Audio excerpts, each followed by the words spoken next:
குயிக்கா அந்த பிரசன்டேஷன்ல போலாம். நான் ஜஸ்ட் ஒரு 15-20 மினிட்ஸ் என்ன ஐடியான்னு எக்ஸ்பிளைன் பண்ணிடுறேன். ஸோ என்னோட பிளான் என்ன அப்படின்னா, இன்னைக்கு வந்து நான் கான்செப்ட் என்னன்னு சொல்லிடுறேன். இந்த பிரசன்டேஷனையும் வீடியோவுமே அனுப்பிடுறேன் உங்களுக்கு. அது ஒரு தடவை நல்லா பாருங்க, நல்லா யோசிங்க. அதுக்கப்புறம் நம்ம ஒரு 1 or 2 டேஸ் கழிச்சு திருப்பி கனெக்ட் பண்ணி ஃபர்தரா இதை எப்படி ப்ரொசீட் பண்ணதுன்னு பத்தி பேசலாம். ஓகே, நான் அப்படி பிளான் பண்ணியிருக்கிறேன். ஸோ தட் கான்செப்ட் என்னன்னு ஃபர்ஸ்ட் தெரிஞ்சுக்கலாம். உங்களுக்கு ஸ்க்ரீன் தெரியுது இல்லையா எல்லாருக்கும்? சதீஷ், ஸ்க்ரீன் தெரியுது இல்லையா? தெரியுது சார். ஓகே, தெரியுது மகா, தெரியுது. ஓகே ஓகே ஸோ இது பேசிக்கலா வந்து ஒரு கிளஸ்டர் அப்ரோச். இது எதுக்காக இப்படி ஒரு அப்ரோச் பண்றோம் அப்படின்னா, ஸ்மால் அண்ட் மீடியம் கம்பெனிஸை வந்து எப்படி அஃபோர்டபுள் காஸ்ட்ல டர்ன் அரவுண்ட் பண்ண முடியும் அப்படின்னு பாக்குறது தான். அதாவது 2 விஷயம். ஒன்று வந்து சொல்ற மாதிரி ஹோசூர்ல வந்து ஒரு நாளைக்கு 500 ரூபாயில இருந்து 5000 ரூபாய் வரைக்கும் ஹோட்டல் ரூம் கிடைக்கும். ஓகே, நம்ம எவ்வளவு செலவழிக்கிறோமோ அதுக்கேற்ற மாதிரி ஃபெசிலிட்டிஸ் கிடைக்கும் நமக்கு. ஓகே, ஸோ நான் ஒரு 500 ரூபாய் தான் செலவு பண்ண முடியும், 1000 ரூபாய் தான் செலவு பண்ண முடியும், பட் ஆனால் எனக்கு 5000 ரூபாய்க்குரிய பெனிஃபிட் வேணும் அப்படின்னா அதுக்கு ஏதாவது அப்ரோச் மாற்றி ஆகணும். ஓகே, அப்படி யோசிச்சு போட்டதான் இந்த கிளஸ்டர் அப்ரோச். ஒரு ஒரு கன்சல்டன்ட்டுக்கு வந்து ஒரு சரியான கன்சல்டன்ட்டுக்கு நான் கரெக்டாக ஃபீஸ் பே பண்ணோம் அப்படின்னா சின்ன கம்பெனிலால வந்து அஃபோர்ட் பண்ணுறது கொஞ்சம் கஷ்டமா இருக்கு.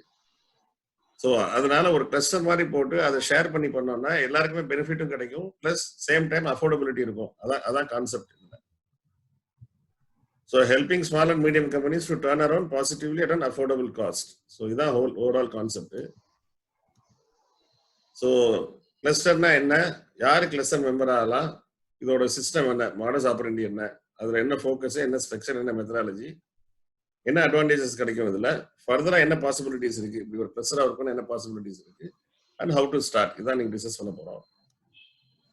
ஓகே, கிளஸ்டர் அப்படின்னா என்ன பொறுத்த வரைக்கும் செட் ஆஃப் ப்ரிஃபரபிளி 8 கம்பெனிஸ். ஒரு 8 கம்பெனியாவது இருந்தா 8 கம்பெனி இருந்தா பெட்டரா இருக்கும். ஏன்னா அதை டைம் யூட்டிலைஸ் பண்றது கரெக்டா இருக்கும். சிமிலர் சைஸ் கிட்டத்தட்ட ஒரு ரேஞ்ச் வச்சுட்டு அந்த ரேஞ்சுக்குள்ள வந்து சேம் அந்த கம்பெனிஸ் எல்லாம் ஒரே சைஸ்ல இருந்தாங்கன்னா, இப்போ ஃபார் எக்ஸாம்பிள் 20 crores சொல்றோம், இல்லை 10 crores சொல்றோம் அப்படின்னா எல்லாருமே ஒரு 8 to 12 crores இருந்தாங்கன்னா அவங்களோட ப்ராப்ளம்ஸ், அவங்களோட சேலஞ்சஸ் எல்லாம் வந்து கிட்டத்தட்ட சேமா இருக்கும். அதனால ஒரு கம்பெனில இருந்து நம்ம கத்துக்கிறது வந்து மீதி 7 கம்பெனிலே வந்து இம்ப்ளிமெண்ட் பண்றதுக்கு ஈஸியா இருக்கும். So a set of similar size and in the nearby area forming a group to utilize each one's area to learn from each other and grow exponentially. இதுதான் வந்து கான்செப்ட். ஒரு 8 கம்பெனி சேர்ந்து பண்றோம், ஒரு கம்பெனில ரிவ்யூ பண்றோம்னா மீதி 7 கம்பெனியோட ரெப்ரஸன்டேட்டிவ் அங்க இருப்பாங்க. ஸோ அந்த கம்பெனிக்கு வந்து என்னென்ன சொல்யூஷன்ஸ் எல்லாம் பண்றோமோ அதுல 80% வந்து மற்ற எல்லா கம்பெனிக்கும், ஒரு 70 to 80% மற்ற எல்லா கம்பெனிக்கும் அப்ளிகபிளா இருக்கும். ஸோ நம்ம ரெகுலர் பேசிஸ்ல ரிவ்யூ பண்ணும்போது நம்ம கம்பெனி இருந்து மட்டும் இல்லாம அடுத்தவங்க ப்ராப்ளத்தை பார்த்து நம்ம கத்துக்க முடியும். அடுத்தவங்க ப்ராப்ளத்துல இருந்து நம்ம ப்ராப்ளம் வர்றதுக்கு முன்னாடியே சொல்யூஷன் கொண்டு வர முடியும். ஸோ அந்த சுச்சுவேஷன் வரும்போது நம்மளோட க்ரோத்தும் சரி, ப்ராஃபிட்டபிலிட்டியும் சரி, காஸ்ட் ஆஃப் மேனுஃபேக்சரிங் சரி, எல்லாமே வந்து டிராஸ்டிக் இம்ப்ரூவ் ஆகும். ஸோ அதுதான் வந்து கான்செப்ட். நான் ஏற்கனவே சொன்ன மாதிரி கொஞ்சம் பெரிய கன்சல்டன்ஸ் எல்லாம் வந்து எஸ்எம்இஸால அஃபோர்ட் பண்ண முடியலன்றதுனால இந்த கிளஸ்டர் அப்ரோச் பண்ணோம்னா ஓகே, ஒரு ஷேர் பண்ணி ஃபீஸ் பே பண்ணலாம், அதே சமயத்தில் எல்லாரும் வந்து பெனிஃபிட் மேக்ஸிமம் எடுக்க முடியும். ஓகே, யார் கிளஸ்டர் மெம்பர் ஆகலாம் அப்படின்னா, any manufacturing company situated in the nearby area can become a cluster member. ஏன்னா நம்ம ஒரு 8 கம்பெனி இருக்கு அப்படின்னா, ஏதாவது ஒரு கம்பெனியில் ரிவ்யூ பண்றோம் அப்படின்னா மீதி 7 கம்பெனி ஆட்கள் அங்கே இருக்கணும். ஸோ அவங்கள ரிவ்யூ பண்ணும்போது அவங்களுக்கு என்னென்ன ப்ராப்ளம்ஸ் இருக்கு, அதுக்கு என்ன சொல்யூஷன் கண்டுபிடிக்கிறோமோ அதுல ஆல்மோஸ்ட் ஒரு 50 to 70% வந்து மற்றவங்களுக்கு யூட்டிலைஸ் ஆகும். அதனால பக்கத்துல இருக்கிறது நல்லது. பிளஸ் கன்சல்டன்ட் இல்லாமலுமே அவங்க மீட் பண்ணி அவங்களோட ப்ராப்ளத்தை ஷேர் பண்ணிக்கிறது, அவங்களோட என்னென்ன இம்ப்ரூவ் பண்ணியிருக்காங்க அதை ஷேர் பண்ணிக்கிறதுக்குமே வந்து வசதியா இருக்கும். அதனால நியர்பை ஏரியாவில் இருக்கிறது பெட்டர். நான் ஒரு கிளஸ்டர் ஓசூர்ல 2 கம்பெனி, மதுரையில் 2 கம்பெனி, சென்னை 2 கம்பெனின்னு வச்சேன்னா வந்து அது ஒர்க் அவுட் ஆகாது. ஸோ இது ஒரு கிளஸ்டர் ஃபார்ம் பண்ணா ஹோசூருக்கு மட்டும் ஒரு கிளஸ்டர் ஃபார்ம் பண்ணும், 1 or 2 அந்த மாதிரி ஃபார்ம் பண்ணணும். And members should not be competing business. This might make member to expose the company to competitor. இந்த ஒரு கிளஸ்டர்ல இருக்கிறவங்க வந்து ஒருத்தர் பிசினஸ் இன்னொரு பிசினஸ் காம்படிஷனா இருக்கக்கூடாது. ஏன்னா காம்படிஷனா இருந்தா காம்படிட்டர் வந்து நான் எப்படி சார் என் கம்பெனிக்குள்ள விடுறது அப்படின்னு கேட்பாங்க. ஏன்னா என் கம்பெனி டீட்டெயிலாம் அவருக்கு தெரிஞ்சிருப்பேன், இந்த கம்பெனியோட சீக்ரெட்ஸோ இல்ல காஸ்ட் பெராமீட்டர்ஸ் எல்லாம் அவங்களுக்கு தெரியும் அப்படின்னு சொல்லுவாங்க. அதனால காம்படிஷன் இல்லாம வேற வேற கம்பெனிகளா இருந்தா பெட்டர். அவங்களோட கஸ்டமர் ஒன்னா இருக்கலாம். இப்போ ஒருத்தர் வந்து இப்போ ரப்பர் ப்ராடக்ட் பண்றவங்க வந்து ஒரு டிவிஎஸ்க்கு ரப்பர் ப்ராடக்ட் கொடுக்கலாம், எலக்ட்ரானிக் பண்றவங்க டிவிஎஸ் எலக்ட்ரானிக் ப்ராடக்ட் கொடுக்கலாம், எலக்ட்ரிக்கல் ப்ராடக்ட் கொடுக்கலாம், ஃபேப்ரிகேஷன் கொடுக்கலாம், மெஷினிங் பார்ட் கொடுக்கலாம், இல்ல வேற ஏதாவது ஃபேப்ரிகேட்டட் பார்ட்ஸ் கொடுக்கலாம், ஸ்டாம்பிங் பார்ட் கொடுக்கலாம். பட் அவங்க காம்படிஷன் இல்லாம இருந்தால் தான் வந்து இந்த கிளஸ்டர் வந்து சக்ஸஸ்ஃபுல்லாக ஒர்க் ஆகும். இல்லைன்னா ஒரு கான்ஃபிளிக்ட் ஆஃப் இன்ட்ரெஸ்ட் வந்துகிட்டே இருக்கும். 2 members in the same business shall be permitted if there is no conflict of interest and a written consent from both of them. இப்போ வந்து 2 பேர் வந்து மெஷினிங் பண்றவங்க இருப்பாங்க. ஆனா வந்து ஒருத்தர் வந்து ஆட்டோமொபைல் பண்ணிட்டு இருப்பாரு, இன்னொருத்தர் வந்து கம்ப்ளீட்லி டிஃப்ரெண்ட் ஃபீல்டுக்கு பண்றாரு, ஏரோஸ்பேஸுக்கு பண்றாரு. ஸோ அவங்களுக்கு வந்து பிரச்சனை இல்லை, அவங்க 2 பேரும் வந்து கம்ப்ளீட் பண்ண போறது இல்லை அப்படின்னு ஒரு கான்ஃபிடன்ஸ் வந்ததுன்னா அவங்க 2 பேரும் எழுத்துப்பூர்வமா ஒத்துக்கிட்டாங்கன்னா அவங்க வந்து கிளஸ்டர் மெம்பரா சேர்த்துக்கலாம்.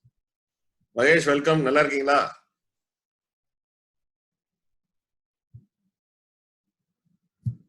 உங்க மைக் ஆஃப்ல இருக்கு. Okay, no problem. Good evening sir. Good evening. Good evening. Good evening. நல்லா இருக்கீங்களா? ஆள் கொஞ்சம் மெலிஞ்ச மாதிரி இருக்கிறீங்களே. இல்ல சார், சேம் வெயிட் தான் சார் 10 வருஷமா. Okay okay. So preferably having customers from similar field. அதாவது இந்த கிளஸ்டர்ல இருக்கிறவங்களுக்கு கஸ்டமர் வந்து சேம் ஃபீல்டா இருந்தா நிறைய அட்வான்டேஜ் இருக்கும். ஓகே, நான் வந்து ஒருத்தருக்கு ஒருத்தர் ஹெல்ப் பண்றதுக்கு ஈஸியா இருக்கும். அந்த கஸ்டமர்ஸோட எக்ஸ்பெக்டேஷன்ஸ் வந்து எல்லார்ட்டையும் ஒரே மாதிரி இருக்கும்போது நம்ம ஒரு சிஸ்டம் போடும்போது ஒரு கம்பெனில போடுற சிஸ்டம் மற்ற கம்பெனில இம்ப்ளிமெண்ட் பண்றதுக்கு ஈஸியா இருக்கும். ஸோ இது வந்து ப்ரிஃபரபிள் தான், பட் எசென்ஷியல் இல்லை. அப்படி இல்லைனாலும் பிரச்சனை இல்லை, அப்படி இருந்தா ரொம்ப வசதி. உங்களோட எஃபர்ட்ஸ் வந்து கொஞ்சம் குறையும். மாடஸ் ஆப்பரண்டி என்ன, ஃபோக்கஸ் என்ன அப்படின்னு பாத்தீங்கன்னா, overall process of cluster consulting focus என்னன்னு பாத்தீங்கன்னா, to employ complete turnaround management systems to all the companies to exponentially grow the business and profitability. இதுல உங்களுக்கு இப்போ மகேஷ்லாம் வந்து என்னோட மகேஷ் அரவிந்த்லாம் வந்து என்னோட ட்ரைனிங் அட்டன் பண்ணாங்க, 7 years ட்ரைனிங் அட்டன் பண்ணாங்க. ஸோ கம்ப்ளீட் டர்ன் அரவுண்ட் எப்படி பண்றது அப்படின்னு அவங்களுக்கு ஒரு எக்ஸ்போஷர் கொடுத்துருக்கேன். ஸோ இனிஷியல் ஃபோக்கஸ் வந்து இந்த கம்ப்ளீட் டர்ன் அரவுண்ட் ஸ்ட்ராட்டஜிஸை எப்படி வந்து அப்ளை பண்றது, ஒவ்வொரு கம்பெனிலையும் ஸ்டடி பண்ணி ஒவ்வொரு M7M வந்து இப்போ தெரியாதவங்களுக்கு சொல்றேன். Market, money, management, material, man, machine, method. இந்த 7 M தான் வந்து ஒரு கம்பெனியோட எல்லா ஆக்டிவிட்டிஸும் இந்த 7 Mக்குள்ள வந்துடும். ஸோ இந்த 7 Mல என்னென்ன ரிஸ்க் இருக்கு, என்னென்ன வீக்னஸஸ் இருக்குன்னு அனலைஸ் பண்ணி அந்த வீக்னஸஸை ரிஸ்கை சரி பண்றதுக்கு என்ன சரி பண்ணணும்னு ஆக்ஷன் பிளான் எழுதணும். ஒரு 30-40% காமனா இருக்கும் எல்லாருக்கும். அது போக ரிமைனிங் 60% வந்து கம்பெனி வைஸ் நம்ம அனலைஸ் பண்ணி எழுதணும். ஒவ்வொரு கம்பெனி வந்து டிஃப்ரெண்ட் கல்ச்சர்ல இருப்பாங்க, வேற ஸ்டைல்ல ஒர்க் பண்ணிட்டு இருப்பாங்க. அந்த கம்பெனிக்கு ஏற்ற மாதிரி அந்த டீடைல்ஸை ஸ்டடி பண்ணி ஒரு ஆக்ஷன் பிளான் போட்டு அந்த 7M வந்து இம்ப்ளிமெண்ட் பண்றது அதோட முக்கியமான நோக்கம். அதான் ஃபோக்கஸ்ன்னு வச்சுக்கோங்க. ஸோ அது மூலமா we will grow the business and also profitability. So இதோட ஸ்ட்ரக்சர் இதை கொஞ்சம் கேர்ஃபுல்லாக கவனிங்க. அதோட ஸ்ட்ரக்சர் எப்படி அப்படின்னா, ஒரு 8 கம்பெனிக்காக போட்டிருக்கிறேன் இது நான். சதீஷ் கொஞ்சம் புரியலன்னா என்னை ஸ்டாப் பண்ணுங்க. ஸோ ஸ்ட்ரக்சர்ல வந்து ஒரு பிரின்சிபல் கன்சல்டன்ட் இருப்பாங்க. இந்த கேஸ்ல வந்து ஹோஸ்ன்றதுனால நான் பர்சனலா நான் தான் அதில் இன்வால்வ் ஆக போறேன். ஓகே, பிளஸ் 2 வந்து மேனேஜ்மெண்ட் கன்சல்டன்ட், ஒரு ஃபைனான்ஸ் கன்சல்டன்ட். ஃபைனான்ஸ் கன்சல்டன்ட்னா மேஜர்லி அவங்க ஃபோக்கஸ் வந்து அக்கௌண்ட்ஸையும் பேங்கிங்கையும் ஸ்டடி பண்ணி அதில் எப்படி காஸ்ட் ரெடியூஸ் பண்றதுன்னு பார்ப்பாங்க. இன்கேஸ் யாருக்காவது ஃபண்டு தேவைப்படுதுன்னா they will also help. Okay, so but major focus finance consultant மேஜரா கொண்டு வரதுக்கு காரணம் வந்து ஃபைனான்ஸ் பண்ணி கொடுக்கறதுக்கு இல்லை. அது யாருக்காவது தேவைன்னா அது செப்பரேட்டா தனியா பண்ணணும். அது இங்க வந்து உங்களோட என்டையர் அக்கௌண்டிங்ல இருந்து மேஜரா வந்து ப்ராப்ளம் பார்த்தீங்கன்னா இன்வென்ட்ரி லீக்கேஜ் வந்து நிறைய கம்பெனில ப்ராப்ளம் இருக்கும். அந்த இன்வென்ட்ரியை வந்து கம்ப்ளீட்டா கண்ட்ரோல் பண்ணாதான் வந்து ஃபினான்ஸ் கண்ட்ரோல்ல வரும். அந்த ஃபோக்கஸ் வந்து ஃபினான்ஸ் கன்சல்டன்ட் பண்ணுவாங்க. இந்த மேனேஜ்மெண்ட் கன்சல்டன்ட் வந்து பேசிக்கலா மேனேஜ்மெண்ட் சைடு டெக்னிக்கல் சைடு பண்ணுவாங்க. ஒவ்வொரு கம்பெனிக்கும் ஒரு கோஆர்டினேட்டர் இருப்பாங்க. உங்க கம்பெனில ஏதோ நீங்களோ இல்லை உங்களோட நெக்ஸ்ட் லெவல் யார் இருக்காங்களோ அவங்க வந்து கோஆர்டினேட்டரா இருப்பாங்க. ஸோ 8 கம்பெனியும் போது 8 கோஆர்டினேட்டர் இருப்பாங்க கம்பெனில இருந்து. ஒரு 4 கம்பெனிக்கு இடையில ஒரு மேனேஜ்மெண்ட் கன்சல்டன்ட் இருப்பாரு. 2 கம்பெனிக்கு இடையில ஒரு ஜூனியர் கன்சல்டன்ட் இருப்பாங்க. அவங்க இந்த ஜூனியர் கன்சல்டன்ட்ஸ் இந்த 4 பேருமே வந்து ஹோசூர்லேயே பிளேஸ்டா இருப்பாங்க. They will live in Hosur. So almost ஒரு டூ டேஸ் அ வீக் வந்து ஒரு கம்பெனிக்கு போவாங்க. அதாவது டோட்டல் 5 நாள் ஒர்க்கிங் வச்சுக்கிட்டீங்கன்னா 2 நாள் ஒரு கம்பெனில, 2 நாள் இன்னொரு கம்பெனில, ஒரு நாள் அவங்க ஹவுஸ்ல இருக்க ஆஃபீஸ்ல உட்காந்து ஒர்க் பண்ணுவாங்க. மற்ற அனலைஸ் பண்ணி இல்லை எங்க கூட ரிவ்யூ இருக்கும். ஸோ 2 கம்பெனிக்கு இடையில ஒரு ஜூனியர் கன்சல்டன்ட் இருப்பாங்க. 4 கம்பெனிக்கு ஒரு மேனேஜ்மெண்ட் கன்சல்டன்ட் இருப்பார். ஓகே, ஸோ சேம் வே இது இன்னொரு செட்டு. இங்க ஒரு மேனேஜ்மெண்ட் கன்சல்டன்ட், இங்க 4 கோஆர்டினேட்டருக்கு இடையில 2 ஜூனியர் கன்சல்டன்ட். இந்த கோஆர்டினேட்டர் நீங்க கம்பெனில இருந்து கொடுக்குறவங்க சீனியர் மோஸ்ட் பர்சனா இருக்கணும். நம்ம சொல்றதை புரிஞ்சு அவங்க வந்து உள்ள இம்ப்ளிமெண்ட் பண்ற மாதிரி ஒரு சீனியர் ஆள் நீங்க கொடுக்கணும். ஒரு சிலர் இப்ப நீங்களே இதை கோஆர்டினேட் பண்ணி எடுத்தீங்கன்னா இன்னும் பெட்டர். பிளஸ் ஃபைனான்ஸுக்குமே வந்து ஒரு ஃபைனான்ஸ் கன்சல்டன்ட் இருப்பாரு, 2 ஜூனியர் கன்சல்டன்ட் இருப்பாங்க. அவங்களுமே வந்து they will visit, they will mainly audit your accounts. வேற எங்க வந்து ஃபோக்கஸ் பண்ணணும், அக்கௌண்ட்ஸ் செக் பண்ணி வேற எந்த இடத்துல வந்து நம்ம நான் மூவிங் இருக்கு, இல்ல மெட்டீரியல் வந்து எக்ஸஸா காஸ்ட் ஆடிட் பண்ணி எங்க மெட்டீரியல் எக்ஸசைஸ் செலவாகுது இல்லை எங்க மெட்டீரியல் மேன் பவர் காஸ்ட் அதிகமாக வந்து அந்த அவென்யூஸ் கண்டுபிடிச்சு கொடுப்பாங்க. அதை எப்படி இம்ப்ரூவ் பண்றதுக்கு வந்து இவங்க ஒர்க் பண்ணுவாங்க. அந்த 7Mல வந்து மணி பேசிக் வந்து மணி வந்து this people will focus. Market and management நான் பர்சனலா ஃபோக்கஸ் பண்ணுவேன். And material, method, machine, man இந்த 4 வந்து இந்த டீம் ஃபோக்கஸ் பண்ணுவாங்க. பட் நான் சொல்றது சரி, இவங்க சொல்றது சரி, இம்ப்ளிமெண்ட் பண்ண போறது இவங்க தான். பட் மேஜர் ரெஸ்பான்சிபிலிட்டி அவங்களுக்கு வந்து மெட்டீரியல், மேன், மெஷின், மெத்தட் இருக்கும். என்னோட ரெஸ்பான்சிபிலிட்டி வந்து மார்க்கெட் அண்ட் மேனேஜ்மெண்ட் இருக்கும். இவங்க ரெஸ்பான்சிபிலிட்டி மணி இருக்கும். So this is how the whole structure will work. இதுல ஏதாவது கேட்கணும்னா கேட்கலாமே, ஏன்னா இதுதான் நீங்க அண்டர்ஸ்டாண்ட் பண்ணணும். மெயினா ஏதாவது கொஸ்டின் தான் நீங்க அன்மியூட் பண்ணிட்டு கேட்கலாம்.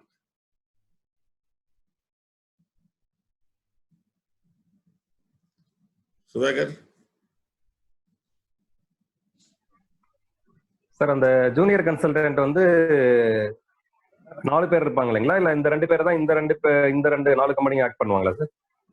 அதாவது ஒரு ஜூனியர் கன்சல்டன்ட் வந்து 2 கம்பெனிக்கு ஒர்க் பண்ணுவார். டெடிகேட்டடா 2 கம்பெனிக்கு மட்டும் தான் இருப்பாரு. மத்தவங்க யாரும் மாத்தி வர மாட்டாங்க. இல்ல மேனேஜ்மெண்ட் கன்சல்டன்டே நான் மாத்த மாட்டேன். Okay okay okay. அது 4 கம்பெனிக்கு ஒருத்தர் இருக்காரு இல்லையா, அவரே மாத்த மாட்டோம். Okay okay okay. ஏன்னா அட்லீஸ்ட் அந்த ஃபர்ஸ்ட் ஒரு 1.5 இயர்ஸ்க்கு மாத்தவே மாட்டோம். ஒரு 1.5 வருஷத்துக்கு அப்புறம் அவங்களுக்கு ஒரு மைண்ட் செட் ஆயிடும். அதை மாத்துறதுக்கு வேணா வேற ஒருத்தர் கொண்டு வரலாம். அதான் நடக்குமே தவிர otherwise these people will continue. They will only focus. Right. Okay. வேற எதுவும் क्वेश्चन இருக்கா கமலக்கண்ணன் சார்?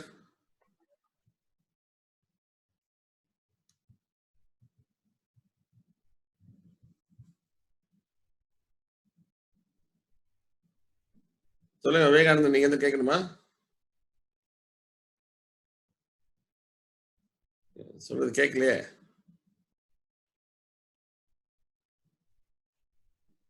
சார் இப்ப கேக்குதா?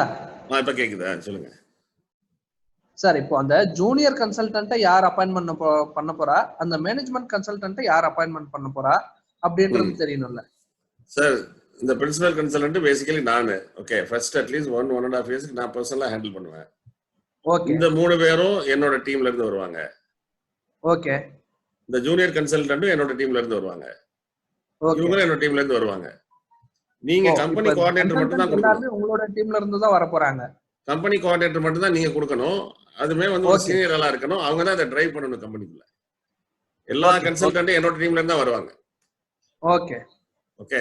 இந்த ஜூனியர் கன்சல்டன்ட் வந்து ஒரு 3-4 இயர்ஸ் எக்ஸ்பீரியன்ஸ் ஒரு இன்ஜினியர் வந்து அங்க பிளேஸ் பண்ணிடுவோம் சார். ஓகே. அவங்களோட வேலை வந்து இவங்க சொல்றதை ஸ்டடி பண்ணி என்ன அவங்க ரிப்போர்ட் கேட்கறாங்களோ கொடுக்க வேண்டியது, அந்த ரிப்போர்ட் அனலைஸ் பண்ணி அவங்க கொடுத்தாங்கன்னா இந்த கம்பெனி கோஆர்டினேட்டர் எக்ஸ்பிளைன் பண்ணி இம்ப்ளிமெண்ட் பண்ண வைக்க வேண்டியது வேலை. ஸோ இது எல்லாமே இந்த ஒரு 8 பேருக்கு ஒரு கிளஸ்டருக்கு பாத்தீங்கன்னா 1 2 3 4 5 இது ஒரு 6 8 9 பேர் ஒர்க் பண்ணுவாங்க பிளஸ் மீ. இவங்க எல்லாம் ஃபுல் டைம் ஒர்க் பண்ண மாட்டாங்க. அந்த நம்ம ஒர்க் அவுட் பண்ணி மேபி இந்த மேனேஜ்மெண்ட் கன்சல்டன்ட் வந்து ஒரு மாசத்துக்கு 6 நாள் ஒர்க் பண்ணுவாரு. இவர் ஒரு மாசத்துக்கு ஒரு 6 நாள் ஒர்க் பண்ணுவாரு. ஓகே. இவங்க ஒரு 4 நாள் ஒர்க் பண்ணுவாங்க. ஸோ இந்த 2 பேர் வரவங்க வந்து இந்த 2 பேர் வந்து ஒருத்தர் இங்க ஒரு 4 கம்பெனி, இன்னொருத்தர் 4 கம்பெனிக்கு போவார். புரியல. இப்ப இந்த அக்கௌண்ட்ஸ்ல 2 கன்சல்டன்ட் ஜூனியர் கன்சல்டன்ட் இருக்காங்க இல்லையா? ஆமா. இவங்க வந்து ஒருத்தர் 4 கம்பெனிக்கு போவாங்க ஆடிட் பண்றதுக்கு. Okay okay. ஸோ இந்த 2 பேருமே வந்து நாங்க ஹோசூர்லயே பிளேஸ் பண்ணிடுவோம். ஓகே. ஸோ இந்த 6 பேர் வந்து ஹோசூர்லயே பிளேஸ் பண்ணிடுவாங்க. பிளேஸ் பண்றதுனால என்ன ஆகும்னா almost 5 days a week they can focus on this. 4 to 5 days a week they will focus on this. ஒரு நாள் வந்து எங்களோட ரிவ்யூ இருக்கும், ஃபர்தரா நாங்க பிரெயின் ஸ்டார்ம் பண்ண வேண்டியிருக்கும், டிஸ்கஸ் பண்ண வேண்டியிருக்கும். Otherwise full time their job is only to focus on this cluster. So இந்த 3 கன்சல்டன்ட் மட்டும் தான் வந்து வேற ப்ராஜெக்ட்ஸ் பண்ணிட்டு இருப்பாங்க. Plus they will take care of this also. Okay okay. எங்க கம்பெனி கோஆர்டினேட்டர் பிளான்ட் லெவல்ல இருக்கும். பிளான்ட் லெவல்ல இருந்தா பெட்டர் மகேஷ். ஓகே. இன்னொன்னு அவர் வந்து பிளான்டேட்ன்றதை விட என்ன கேட்டா நல்ல ஆட்டிடியூட் இருக்கணும். இதெல்லாம் வந்து புரிஞ்சுட்டு செய்யறதுக்கு தயாரா இருக்கணும். அந்த மாதிரி ஆளா இருக்கணும். ஆரம்பத்துல நீங்களே பண்ணா பெட்டர்னு சொல்லுவேன் நான். ஒரு டெபுட்டி கோஆர்டினேட்டர் வச்சுக்கிட்டு நீங்களே புஷ் பண்ணா பெட்டர்னு சொல்லுவேன். Okay sir. சார் முதலாளி என்ன சொல்றாரோ அதான் சார் நடக்கும். நீங்க டெய்லி போய் 5 years சொல்லுங்க, ஒரு வாரத்துல 5 years வந்துடும் கம்பெனில. ஓகே. நம்ம ஒண்ணு கேட்கறதுல, அதனால அவங்க இஷ்டத்துக்கு வேலை பார்க்குறாங்க, அவ்வளவுதான். ஓகே. ஸோ பட் இது வந்து ஒரு நல்ல ஆட்டிடியூட் உள்ள ஒரு சீனியர் ஆள் பண்ணாதான் வந்து இதோட இம்பாக்ட் வந்து குயிக்கா வரும் நமக்கு. ஓகே. வேற எதாவது கொஸ்டின் இருக்கா? மதிவானன் சார், நீங்க எது கேட்கணுமா? மைக் ஆன் பண்ணிருக்கீங்க. I'm hearing you. Okay okay sir. Okay sir. Sir Karunakaran sir, இது டென்யூர் கட் ஆஃப் டைம் இருக்கா சார்? எவ்வளவு டென்யூர் வந்து இந்த கிளஸ்டர் வந்து வருது, பின்னாடி வருது சொல்றேன், பின்னாடி வருது சொல்றேன். Right okay. சோ இந்த ஸ்ட்ரக்சர் கிளியரா இருக்கு இல்லைங்களா உங்களுக்கு? Yeah okay. மெத்தடாலஜி பாத்தீங்கன்னா ஃபர்ஸ்ட் வந்து எல்லா கம்பெனிலுமே வந்து டர்ன் அரவுண்ட் ஆடிட் பண்ணுவோம். நீங்க ட்ரைனிங் அட்டன் பண்ணிருந்தீங்கன்னா இந்த செக்லிஸ்ட்லாம் உங்களுக்கு அனுப்பியிருப்பேன். இன்னும் கொஞ்சம் எலாபரேட்டா இருக்கும். நம்ம ஆடிட் பண்ண செக்லிஸ்ட் வந்து இன்னும் கொஞ்சம் எலாபரேட்டா இருக்கும். ஃபர்ஸ்ட் ஒரு 1 month வந்து ஒவ்வொரு யூனிட்லயுமே வந்து ஒவ்வொரு கிளஸ்டர்ல ஒவ்வொரு மெம்பர் கம்பெனிலையும் வந்து டீடைல் ஆடிட் பண்ணுவோம். ஆடிட் பண்ணி என்னென்ன வீக்னஸஸ் இருக்கு, என்னென்ன லீக்கேஜஸ் இருக்குன்றத ஃபர்ஸ்ட் கண்டுபிடிப்போம். ஓகே. கண்டுபிடிச்சு ஃபர்ஸ்ட் எழுதுறது வந்து quick improvement plan for 6 months. அடுத்த 6 மாசத்துக்கு என்ன இம்ப்ரூவ்மெண்ட் பிளான்? இந்த 6 மாசத்துல எங்களோட நோக்கம் என்ன அப்படின்னு பாத்தீங்கன்னா, ஃபார் எக்ஸாம்பிள் ஒரு எக்ஸாம்பிளுக்கு சொல்றேன், பயந்துடாதீங்க. ஓகே. ஒரு 2 லட்ச ரூபாய் ஃபீஸ் வாங்குறேன்னு வச்சுக்கோங்க ஒரு கம்பெனில இருந்து, ஒரு உதாரணத்துக்கு சொல்றேன். ஓகே. எங்களோட எய்ம் என்னவா இருக்கும் அப்படின்னா, ஃபர்ஸ்ட் 3 monthsக்குள்ள குறைஞ்சது வந்து ஒரு மாசத்துக்கு 4 லட்ச ரூபாய் சேவ் பண்ணணும். அதான் எங்களோட எய்மா இருக்கும். ஸோ தட் ஃபர்ஸ்ட் 6 months நான் வாங்குற ஃபீஸை வந்து நான் சம்பாரிச்சு கொடுத்துருவேன். 7வது மாசத்துல இருந்து வந்து சேவ் பண்ணதுல பாதி தான் நீங்க கொடுக்குற மாதிரி வரும்.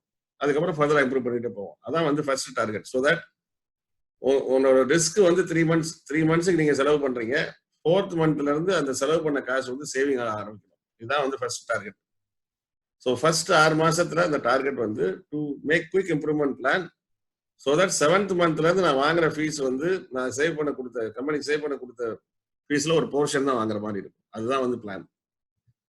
அதுக்கப்புறம் அந்த 6 மாசம் இம்ப்ரூவ்மெண்ட் பிளான் இம்ப்ளிமெண்டேஷன் எக்ஸ்பீரியன்ஸை வச்சு then we will make business plan for 3 years.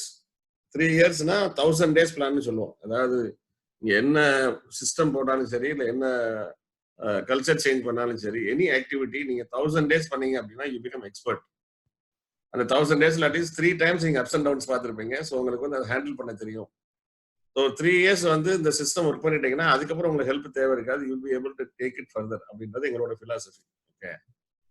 So 3 years வந்து பிசினஸ் பிளான் போட்டு then we will handle it. Business plan எப்படி இருக்கும்னா management related, technical related, accounting related, system related. Okay. மேனேஜ்மெண்ட்னா I'm saying இந்த all the 7M அதில் வந்துடும். Okay. Marketing, மணி, management, அந்த 3மே அதில் வந்துடும்.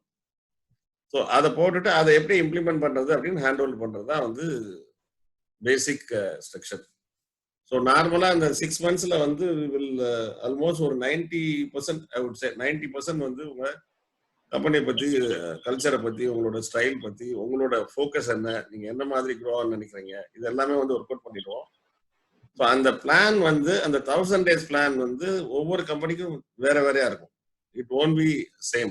ஈச் கம்பெனிக்கு வந்து கஸ்டம் பேஸ்ட், அந்த கம்பெனிக்கு என்ன தேவையோ அதுக்கேற்ற மாதிரி இருக்கும்.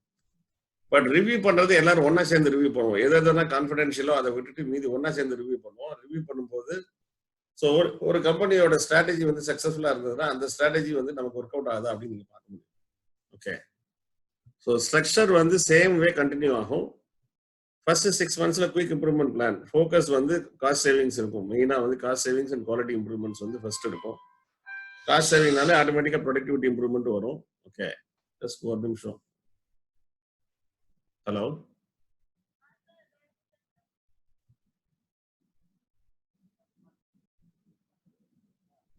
யார் பேசுறீங்க சார்?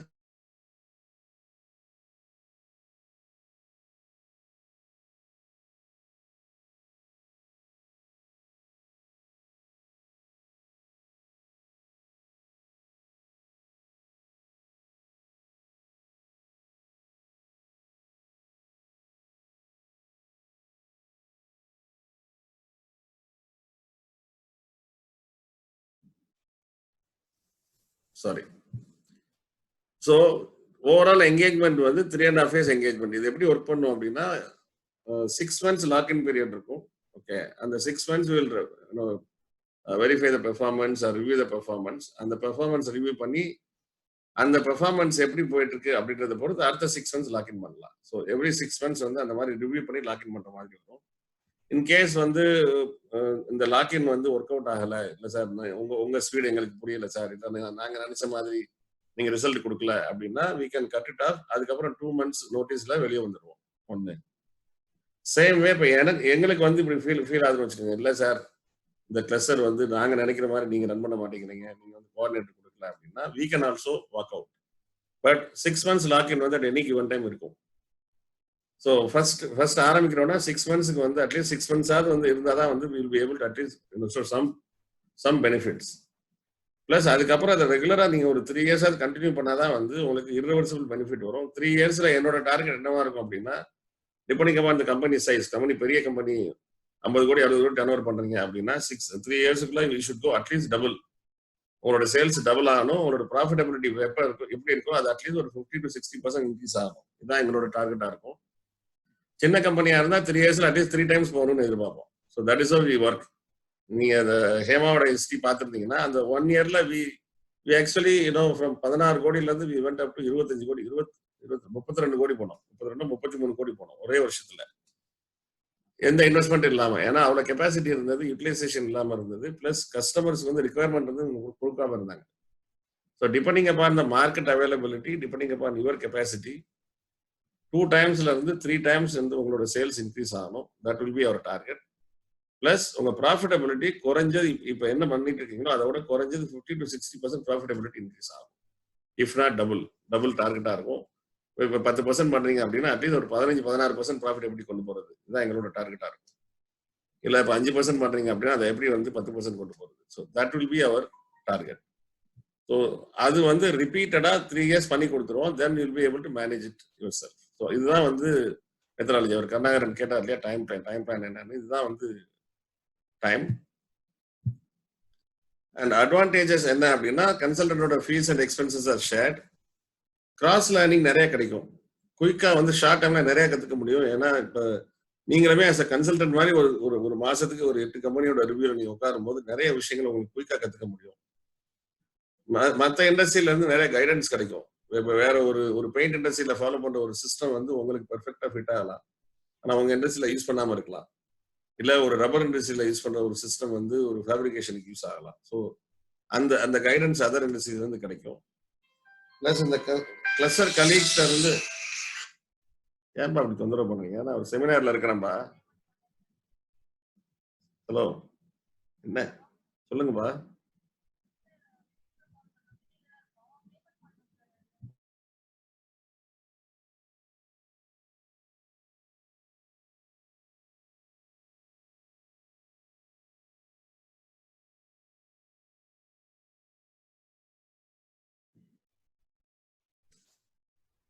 ஸோ இந்த கிளஸ்டர் ஒர்க் பண்ணும்போது மற்ற கிளஸ்டர் கலீக்ஸ்ல இருந்து இல்லை மற்ற கிளஸ்டர் மெம்பர்ஸ்ல இருந்து நிறைய சப்போர்ட் எடுக்கிறதுக்கு சான்ஸ் இருக்கு. மேபி நீங்க அவங்களுக்கு பிசினஸ் பண்ணலாம், அவங்க கூட பிசினஸ் பண்றதுக்கு வாய்ப்பு இருக்கு. இல்லை அவங்களோட கஸ்டமர்ஸுக்கு வந்து அவங்களை இன்ட்ரடியூஸ் பண்றதுக்கு வாய்ப்பு இருக்கு. இது ஒரு நெட்வொர்க்கிங்க்கு வந்து நிறைய சான்சஸ் உண்டு இதுல. ஸோ அதனால அவங்க சப்போர்ட் கிடைக்கிறதுக்கு வாய்ப்பு இருக்கு. ஆர்ஓஐ வந்து குயிக்கா கிடைக்கும். நீங்க எவ்வளவு ஸ்பெண்ட் பண்றீங்களோ அதுக்கு அதை விட குயிக்கா ஃபாஸ்டா அவங்களுக்கு வந்து ரிட்டர்ன் கிடைக்கும்.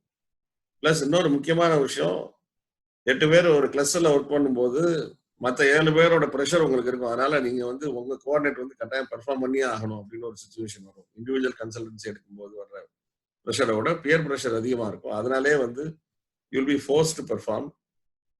And support of strategic management and technical finance control related from one stop shop. So இந்த நான் சொன்ன இந்த 4மே strategy, management, technical and finance 4 வேணும் அப்படின்னா நீங்க 4 கன்சல்டன்ட் அப்பாயின்ட் பண்ணணும். அதுக்கு பதிலாக நமக்கு ஒரு சைட்ல இருந்து கிடைச்சிடும். ஸோ நம்ம ஓவராலா திங்க் பண்ணி ஒவ்வொரு ஸ்டெப்பும் வந்து மற்ற 3 எப்படி அஃபெக்ட் பண்ணுது அப்படின்னு பார்த்துட்டு நம்மளால டிசைட் பண்ண முடியும்.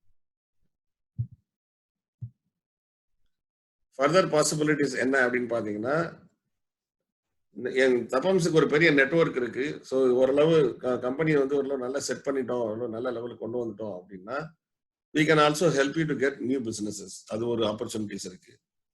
இந்த as part of turnaround OEM supply ready-ன்னு ஒரு சிஸ்டம் ஒன்று வச்சிருக்கிறோம். அதாவது ஒரு வேர்ல்டு வைடு ஒரு 50 OEMஸோட செக்லிஸ்ட் எடுத்து, சப்ளையர் ஆடிட் செக்லிஸ்ட் எடுத்து அதுல இருந்து நாங்கள் ஒரு 650 பாயிண்ட்ஸ் ரெடி பண்ணி வச்சிருக்கோம்.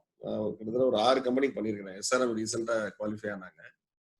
So we will conduct that audit as an OEM. Then அதுல வேற என்னென்ன பாயிண்ட்ஸ் இருக்குன்னு பார்த்து இம்ப்ரூவ் பண்ணோம் அப்படின்னா, எந்த OEM எப்போ வந்தாலும் இல்ல ஏதாவது பெரிய டயர் 1 எப்போ வந்தாலும் we will be able to qualify. So அந்த மாதிரி அது ஒரு 1 year ஆகும் ப்ரிப்பேர் பண்றதுக்கு. அந்த சுச்சுவேஷன் வந்துருச்சு அப்படின்னா நம்ம பெரிய டயர் 1 கம்பெனியோ இல்ல OEM கம்பெனிலோ வந்து நம்ம we can look for orders, we can help you.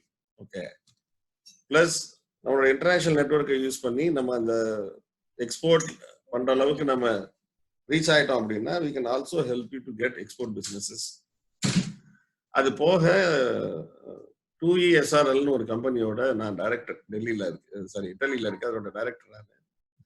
So almost automotive and non automotive any technology they have an access to it. அவங்க ஒரு பேனல் ஆஃப் கன்சல்டன்ஸ் வச்சிருக்காங்க, பேனல் ஆஃப் டெக்னாலஜிஸ் வச்சிருக்காங்க. So அதில் நீங்கள் you name any technology, you name rubber technology they can bring, you name plastic they can bring, you name textile they can bring, you name machining they can bring, you name fabrication they can bring, you name engine they can bring. So any technology related products வேணும் அப்படின்னா we can bring also technology the day we can afford the technological product ல போகணும் அப்படின்னா we can do that. So இதெல்லாம் possibilities, further possibilities. Okay. So வேற என்ன question இருக்கு கேளுங்க. விவேகானந்த் நீங்க ஹேண்ட் ரைஸ் பண்ணீங்க.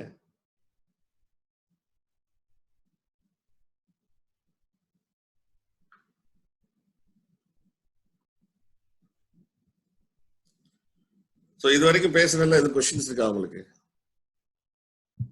நான் இன்னைக்கு வந்து இந்த கிளஸ்டர் இன்ட்ரோடக்ஷன் மாதிரி தான் பண்ணியிருக்கேன். சதீஷ் எல்லாருமே அன்மியூட் பண்ணிருக்கலாம்.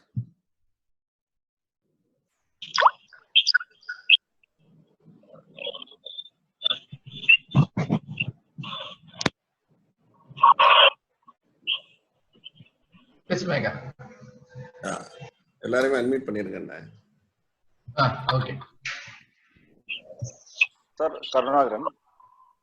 ஸோ இப்போ இது வரைக்கும் பேசுனதுல ஏதாவது கொஸ்டின் இருந்தா கேளுங்க, இல்லைன்னா எப்படி நான் அந்த ரெக்கார்டிங்கும் பிபிடி அனுப்பிடுவேன் உங்களுக்கு. ஸோ தட் யூ கேன் கேட்கலாம் நீங்க. சார் இனிஷியல் அசஸ்மெண்ட் வந்து இண்டஸ்ட்ரி டு இண்டஸ்ட்ரி டிஃபரன்ஸ் இருக்கும். ஆமா, நீங்க அந்த உங்க டீம் வந்து இனிஷியல் அசஸ்மெண்ட் பண்ணிட்டு பேஸ்ட் ஆன் தட் என்ன மாதிரி ரெக்வயர்மெண்ட் இருக்கு அந்த மாதிரி பண்ணலாமா சார்? இல்ல ஒவ்வொரு கம்பெனிக்கு தனித்தனியா அசஸ் பண்ணுவோம். ஒவ்வொரு கம்பெனிக்கு தனித்தனியா அசஸ் பண்ணுவோம். ஒவ்வொரு கம்பெனிக்கும் தனித்தனியா 6 months ஆக்ஷன் பிளான் போடுவோம். ஓகே. ஆனா நார்மலா ஒரு 30 to 40% காமனா இருக்கும் அதுல. ஓகே. ஒரு சில இதுல வந்து 30 to 40% காமனா இருக்கும்.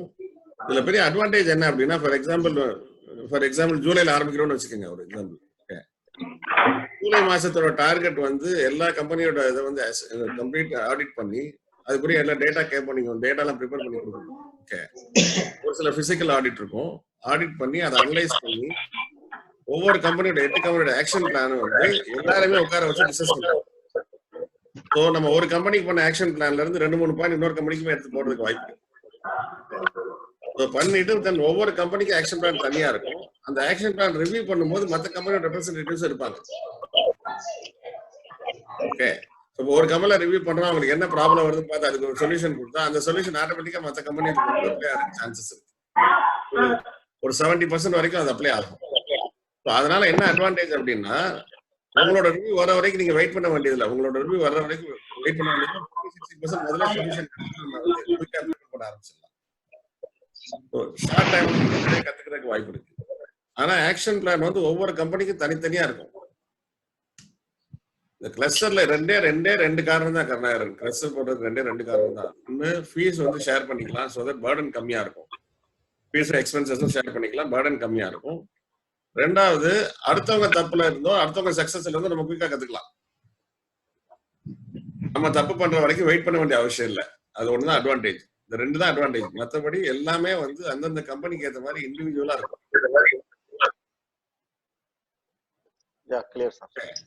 அப்படிதான் இருக்கும். அதனாலதான் வந்து நான் கிட்டத்தட்ட நீங்க பாத்தீங்கன்னா 6 ஜூனியர் கன்சல்டன்ட் 3 சீனியர் கன்சல்டன்ட் போட்டுக்கிறேன். கிட்டத்தட்ட ஒரு 10 பேர் ஒர்க் பண்ண போறோம் அதுல.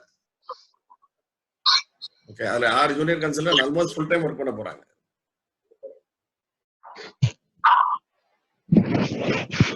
ஏன்னா அட்லீஸ்ட் ஃபர்ஸ்ட் ஒரு 6 months to 1 year வந்து அவங்க ஃபுல் டைம் ஒர்க் பண்ணாதான் வந்து ஒரு லெவல் கொண்டு வர முடியும். இப்ப 50%ல இருந்து 90% கொண்டு வரது ஈஸி. ஆனா ஏகப்பட்ட ஆக்டிவிட்டி பண்ணி ஆகணும். அது 50% 90% கொண்டு வரணும் அப்படின்னா அதுக்கு நிறைய ஆக்ஷன் பண்ணி ஆகணும். 90% 92 பண்றதுக்கு வந்து கஷ்டம். ஆனா ஆக்டிவிட்டிஸ் நிறைய இருக்காது. இன்க்ரிமெண்டல் இம்ப்ரூவ்மெண்ட் தான் இருக்கும். So first 1.5 years are going to be very very critical. So அதுல வந்து இந்த டீம் வந்து full fledged ஒர்க் பண்ணியா. So இதுதான் வந்து ஓவரால் அப்ரோச் ஆக்சுவலா. How to start அப்படின்னு கேட்டீங்கன்னா என்னோட சஜஷன் என்ன அப்படின்னா இந்த பிரசன்டேஷனும் வீடியோ ரெக்கார்டிங் அனுப்புறேன்னா இன்னொரு தடவை ஃபுல்லா கேளுங்க. கேட்டுட்டு இப்போ ஒரு வாட்ஸ்அப் குரூப் கிரியேட் பண்ணிருக்காரு ஆர்வசாமி. அதுல உங்களோட கொஸ்டின்ஸ் எல்லாம் போடுங்க. இல்ல நீங்க அதுல போட விரும்பலன்னா தனியா எனக்கும் இல்ல ஆர்வசாமிக்கும் அனுப்புங்க, இல்ல சதீஷ்க்கு அனுப்புங்க. உங்களுக்கு என்னென்ன குவரிஸ் வருதோ திருப்பி கேட்டீங்கன்னா உங்களுக்கு நிறைய டவுட்ஸ் சான்ஸ் இருக்கு. என்னென்ன குவரிஸ் இருக்கோ அந்த குவரிஸ் அந்த குவரிஸ் கலெக்ட் பண்ணி நம்ம வெனஸ்டே ஈவினிங் வந்து இன்னொரு குயிக்கான ஒரு 1 hour மீட்டிங் வச்சுக்கலாம். அதுல நான் ஃபுல்லா எக்ஸ்பிளைன் பண்ணிட்டு அதுல கமர்ஷியல்ஸ் எல்லாம் என்ன வரும்ன்றதையும் சொல்றேன். அதுக்குள்ள உங்களோட ப்ரொஃபைலை நான் ஸ்டடி பண்ணிடுவேன். உங்க ப்ரொஃபைலை ஸ்டடி பண்ணிட்டேன்னா தென் எக்ஸாக்டா வந்து கமர்ஷியல் என்ன வரும், ஒரு கம்பெனிக்கு எவ்வளவு ஷேர் பண்ண வேண்டியது சொல்லிடலாம். பிளஸ் எப்ப ஆரம்பிக்கலாம்ன்றதையும் சொல்லிடலாம். சார் ஒரு டவுட்டுங்க சார். சார் இப்போ காமனா ரிவ்யூ பண்ணணும்னு சொல்லியிருந்தாங்க இல்லைங்களா, அது காமன் பிளேஸ்ல பண்ணுவோமா இல்ல நீ பர்டிகுலர் கம்பெனில பண்ணுவோம்? இல்ல ஒரு யூனிட்ல பண்ணுவோம். ஒரு யூனிட்டுக்கு மத்தவங்க வருவாங்க. Okay okay. என்னோட ரிவ்யூ வந்து 90% வந்து ஷாப் ஃப்ளோர்ல இருக்கும் சாமி. ஏன்னா பணம் அங்கதான் மாட்டிட்டு இருக்கு. ஓகே, ஒரு 10% இருந்து 20% தான் மீட்டிங் ரூம்ல உட்காந்துருப்போம். அது வந்து ஸ்ட்ராட்டஜிஸ் கொஞ்சம் டெக்னிக்கலா ரொம்ப வந்து கான்ஃபிடென்ஷியல் ஐட்டம்ஸ்ன்றதெல்லாம் வந்து நம்ம மீட்டிங் ரூம்லயோ இல்ல ஒரு கேபின்லயோ உட்காந்து பேசுவோம். அதர்வைஸ் நம்ம ஷாப் ஃப்ளோரை டிஸ்பிளே பண்ணி அதே ரிவ்யூ பண்ணுவோம். அது வந்து சென்சிட்டிவ் டேட்டா வந்து எப்படி மாத்தி டிஸ்பிளே பண்றது யோசிக்கலாம். ஸோ தட் வந்து ஒரு சில டேட்டா வந்து வெளியே தெரியக்கூடாதுன்னு நினைப்போம். அது வேற மாதிரி பண்ணிக்கலாம். இப்போ ஃபார் எக்ஸாம்பிள் வந்து லேபர் காஸ்ட் இவ்வளவு பெர்சன்டேஜ் அப்படின்னு சொல்றதுக்கு பதிலாக 1 கிலோ வந்து பண்றதுக்கு இத்தனை நாள் இருக்கணும் அப்படின்னு ஒரு டார்கெட் வச்சுக்கலாம். 1 கிலோ கன்வெர்ட் பண்றதுக்கு இத்தனை நாள் வச்சுன்னா அவங்களால கால்குலேட் பண்ண முடியாது. அந்த மாதிரி ஒரு டார்கெட் வந்து ஷாப் ஃப்ளோருக்கு வச்சுக்கலாம். அந்த மாதிரி ரிவ்யூ பண்ணலாம். எந்தெந்த டேட்டா வந்து கான்ஃபிடென்ஷியல் நம்ம மற்றவங்க தெரியக்கூடாதுன்னு நினைக்கிறோமோ அதை மாடிஃபை பண்ணி இந்த மாதிரி ரிவ்யூ பண்ணலாம். நம்ம உள்ள ரூம் நம்ம கான்ஃபரன்ஸ் ரூம்ல உட்காந்து ரிவ்யூ பண்ணும்போது அந்த டீடைல் என்ன டேட்டா வருமோ அதுக்கேற்ற மாதிரி ரிவ்யூ பண்ணுவோம். நம்மளோட டார்கெட்ஸ் வந்து it will be a common targets இருக்கும்ல சார். இந்த கிளஸ்டரோட டார்கெட் வந்து like to achieve this much PPM or this much delivery performance இந்த மாதிரி தான் ஒரு 70% டார்கெட்ஸ் காமனா இருக்கும். ஓகே, இப்போ உங்களோட ப்ராஃபிட்டபிலிட்டி டார்கெட்டும் ஒரு பெயிண்ட் கம்பெனி ப்ராஃபிட்டபிலிட்டி டார்கெட்டும் ரொம்ப வித்தியாசமா இருக்கும். ஒரு பெயிண்ட் கம்பெனின்றது பாத்தீங்கன்னா அவங்க ப்ராடக்ட் வந்து ப்ரொடியூஸ் பண்றாங்க. ஓகே, நீங்க வந்து ஜாபிங் பண்றீங்க. நீங்க ப்ராடக்ட் ப்ரொடியூஸ் பண்ணல, இன்னொரு கஸ்டமருக்கு ப்ராடக்ட்டை நீங்க பண்ணி கொடுக்குறீங்க. கரெக்டா? எஸ். ஸோ உங்களுக்கு வந்து R&D எக்ஸ்பென்சஸ் கம்மி. ஒரு பெயிண்ட் மேனுஃபேக்சர்னா அவங்களுக்கு R&D எக்ஸ்பென்சஸ் அதிகம். அவங்க அந்த R&D எக்ஸ்பென்சஸ் ஏற்ற மாதிரி அவங்க ப்ராஃபிட்டபிலிட்டி கூட இருக்கணும். ஓகே, ஸோ அந்த மாதிரி ஒரு சில பேராமீட்டர்ஸ் வந்து அவங்களுக்கு மாறும். அந்த ஸ்டாண்டர்ட் டேட்டாஸ் அவங்களுக்கு மாறும். உங்களோட லேபர் காஸ்ட்டும் அவங்க லேபர் காஸ்ட் பாத்தீங்கன்னா அவங்க லேபர் காஸ்ட் உங்களோட கம்மியா இருக்கும். ஏன்னா அவங்களுக்கு வந்து நேரா மெஷின் ஒர்க் நிறைய இருக்கும், உங்களுக்கு வந்து மேனுவல் ஒர்க் நிறைய இருக்கும். ஓகே, ஸோ அந்த ஸ்டாண்டர்டு அந்த பெஞ்ச் மார்க்லாம் வந்து மாறும். அந்த இண்டஸ்ட்ரிக்கு ஏற்ற மாதிரி மாறும். ஓகே, ஓவராலா வந்து குவாலிட்டி ரிலேட்டட் இல்ல ப்ரொடக்டிவிட்டி ரிலேட்டட் எத்தனை பர்சன்டேஜ் இம்ப்ரூவ் பண்ணணும். ஓகே, அந்த மாதிரி பேராமீட்டர்ஸ் எல்லாம் வந்து ஒரு 60-70% வந்து காமனா இருக்கும். ஓகே, ஓகே, இப்போ ஷெட்யூல் வந்து இத்தனை தேதி ரிலீஸ் பண்ணி ஆகணும் டார்கெட் வைக்கணும்னு வச்சுக்கோங்களேன். அடுத்த மாசத்துக்கு ஷெட்யூல் வந்து நம்ம ப்ரொடக்ஷன் பிளானிங்ல இருந்து இத்தனை தேதி ரிலீஸ் பண்ணி ஆகணும். அந்த டார்கெட் மோரலஸ் எல்லா இண்டஸ்ட்ரியும் காமனா இருக்கும். பிளானிங் சிஸ்டம் காமனா இருக்கும், கொஞ்சம் கொஞ்சம் மாறலாம். ஓகே, ஆனா டார்கெட்ஸ்ல உங்களோட P&L டார்கெட்ஸ் வந்து கட்டாயம் கம்பெனி டு கம்பெனி மாறும். ஓகே, அதை நம்ம வந்து அரைவ் பண்ணணும். அது நம்ம ஃபர்ஸ்ட் கரெக்டா அரைவ் பண்ணி கொண்டு வரணும். 2 மாசமா அரைவ் பண்ணி எதெல்லாம் வந்து நம்ம காமனா ரிவ்யூ பண்ணலாம். ஏன்னா ஒரு உங்களோட ப்ராஃபிட்டபிலிட்டி டேட்டா வந்து மற்றவங்க முன்னாடி ரிவ்யூ பண்ணணும்னு அவசியமே இல்லை. உங்களோட ப்ராஃபிட்டோ இல்ல உங்களோட வேற டெக்னிக்கல் ரிவ்யூவோ எல்லாம் வந்து நம்ம அது தனியா பண்ண வேண்டியது இருக்கும். ஸோ அந்த காமன் ஐட்டம் 60-70% காமன் சொல்ற பாத்தீங்களா, அந்த ரிவ்யூல எல்லாரும் இருப்பாங்க. ஓகே, ஸோ தட் இங்க என்னென்னலாம் மெத்தடாலஜி அடாப்ட் பண்றோமோ அது அவங்களும் அடாப்ட் பண்ண முடியும். இல்ல மத்தவங்க அவங்க ஏற்கனவே பண்ணதை உங்களுக்கு வந்து சொல்றதுக்கு வாய்ப்பு இருக்கு. சார் நாங்க இது ட்ரை பண்ணிருக்கோம், நல்லா வருது, இங்க ட்ரை பண்ணுங்கன்னு சொல்றதுக்கு வாய்ப்பு இருக்கு. ஓகே, நம்ம அது தனியா பிரிக்கணும். சென்சிட்டிவ் டேட்டா எது அப்படின்னு தனியா பிரிக்கணும். அதை வந்து நம்ம எக்ஸ்க்ளூசிவா ரிவ்யூ பண்ணணும். அது நம்ம வேற யாருக்கும் காமிக்க முடியாது. ஒன்லி கன்சல்டன்ட்க்கு உங்களுக்கு தான் இருக்கும். அது காமன் டார்கெட்ஸ் எல்லாமே வந்து நம்ம காமனா உட்காந்து ரிவ்யூ பண்ணணும். ஓகே.